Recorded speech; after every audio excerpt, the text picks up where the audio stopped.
आप बताएंगे। तो ये कुछ प्रमुख मुद्दा था।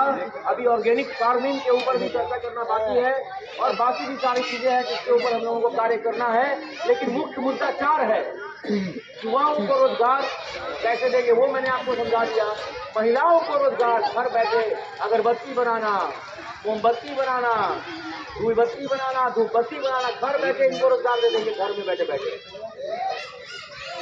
और सहकारी समिति बना के, मतलब उस कंपनी का कोई मालिक नहीं होगा। संविधान का अनुच्छेद है सहकारी समिति।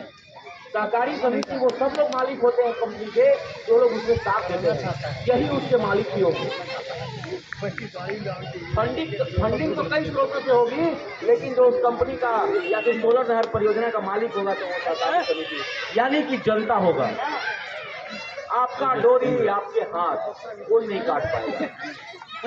इस तरह से महिलाओं को रोजगार, युवाओं को वर्मी कंपोस्ट और मैंने कहा सोलर नहर परियोजना में, और किसानों को सीधा रोजगार दूध की फैक्ट्री लगाकर फूड प्रोसेसिंग यूनिट में। और भी कई सारी चीजें हम करना चाहते हैं जो कहने से ज्यादा हम करके दिखाएंगे आपको आने वाले क्षेत्र में कि ऑर्गेनिक फार्मिंग में हम क्या क्या करेंगे। अभी तो फिलहाल इतना ही समझना जनता के लिए काफी है कि आगे बहुत एडवांस चीजें करना चाहते हैं ऑर्गेनिक फार्मिंग में हम लोग। जैसे कि अगर सरसों का तेल आप अभी खरीदते 100-150 रुपया लीटर, अगर वही ऑर्गेनिक हो जाएगा तो 400 रुपये लीटर हो जाता है। ये कैसे कार्य करता है इसमें मैं गोल्ड में स्मॉल स्केल इंडस्ट्री। तो आने वाले समय में मेरा फोकस है 2 ड्रामा सेंटर खोलने के लिए, क्योंकि सांप काटने से भी जब हमारा सदर अस्पताल में मर जा रहा है तो मैं ये मानता हूँ कि हम गुलाम हैं, बीमारी के गुलाम हैं और इस शासन और इस व्यवस्था के गुलाम हैं। अभी लपुरा में एक नारी को सांप काटा और वो मर गई, इनके पास एंटीवेनम नहीं है, जबकि मेडिकल साइंस कहता है कि अगर गोल्डन आवर में 1 घंटा में सांप काटने के बाद कि कोई भी व्यक्ति अस्पताल पहुंच जाए तो उसकी मृत्यु नहीं होनी चाहिए।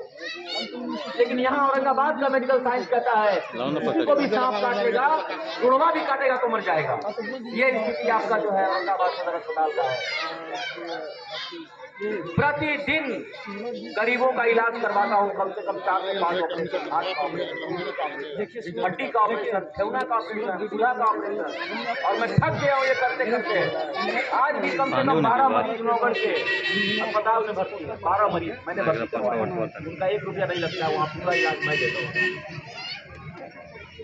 और आने वाले 8 तारीख को हम लोग यहीं पर आपके इस मैदान में मेडिकल कैंप लगाने वाले हैं, जिसके अंदर हम लोग आपका इलाज भी करेंगे और जरूरत पड़ने पर अगर ऑपरेशन वाला मरीज होगा, रेफर करने वाला मरीज होगा तो भी हम ही रेफर करेंगे और उसको 1 रुपया नहीं लगने देंगे।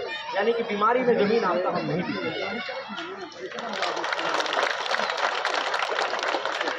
ये हमारा संकल्प है। तो मुख्य रूप से महिलाओं को रोजगार देना, किसानों को रोजगार देना, युवाओं को रोजगार देना। जब तीनों को आप रोजगार दे देंगे तो ये छोटे छोटे बच्चे क्या करेंगे, पढ़ने लग जाएंगे। अब ये वो कमाने वाला है, 7 को खाने वाला है, तो कहाँ से पढ़ेगा? खाना जुटाएगा कि बच्चा के स्कूल भेजेगा, लेकिन पति पत्नी दोनों कमाने लगेगा तो सब बच्चे स्कूल जाने लग जाएंगे। तो ये है हम लोगों का योजना, महिलाओं को रोजगार, किसानों को रोजगार, युवाओं को स्मॉल स्केल इंडस्ट्रीज और सोलर नहर परियोजना जैसे अन्य परियोजनाओं में जोड़कर युवाओं को रोजगार देना, अपने बच्चों को शिक्षित करना, मेडिकल का सुविधा फैसिलिटीज अवेलेबल करवाना यहाँ पर, जिसके अंदर 2 ट्रामा सेंटर का निर्माण करवाना है, NBFC से फाइनेंस करवा के। अभी फिलहाल एक ऑलरेडी हम लोगों ने अस्पताल को टेक ओवर कर लिया है, इसको आने वाले दिन में हम यहाँ खोल देंगे औरंगाबाद। ये मुख्य समस्याएं और इसका समाधान कैसे करूंगा ये भी बताया। 300 करोड़ रुपया सालाना जो CSR फंड आपका है वो आपको देने का काम करूंगा। ये सबसे बड़ी बात है, सबसे बड़ा फंड जनता का, जनता के हाथ में हम देने का कार्य करेंगे। कुंदन भैया भी, आदरणीय कुंदन बादशाह जी भी जो है यहाँ पर मौजूद है, प्रणाम भैया, छोटे भाई हैं हमारे और बहुत ही शिक्षा के क्षेत्र में अलग जगाते हैं पंचायत में, इसलिए बहुत बहुत आभार। और कुंदन भैया के लिए ताली बजा दीजिए, आपको बहुत अच्छा कार्य करते हैं। तो सुशील जी ने अचानक फोन किया और हम यहाँ पहुँचे। हमने बताया कि आने वाले वक्त में कैसे इन बहनों को रोजगार देंगे, कैसे किसानों को रोजगार देंगे, कैसे अनुदानित गाय और भैंस कहाँ से आएंगी, सोलर नहर परियोजना कैसे काम करेगा। और सोलर नहर परियोजना अगर लगेगा तो हम बिजली तो बेचेंगे ही बेचेंगे सरकार को, और युवाओं को सैलरी देंगे, लेकिन उस बिजली को किसान के खेत में पहुंचाएंगे और फ्री में मोटर चलाने के लिए आपको।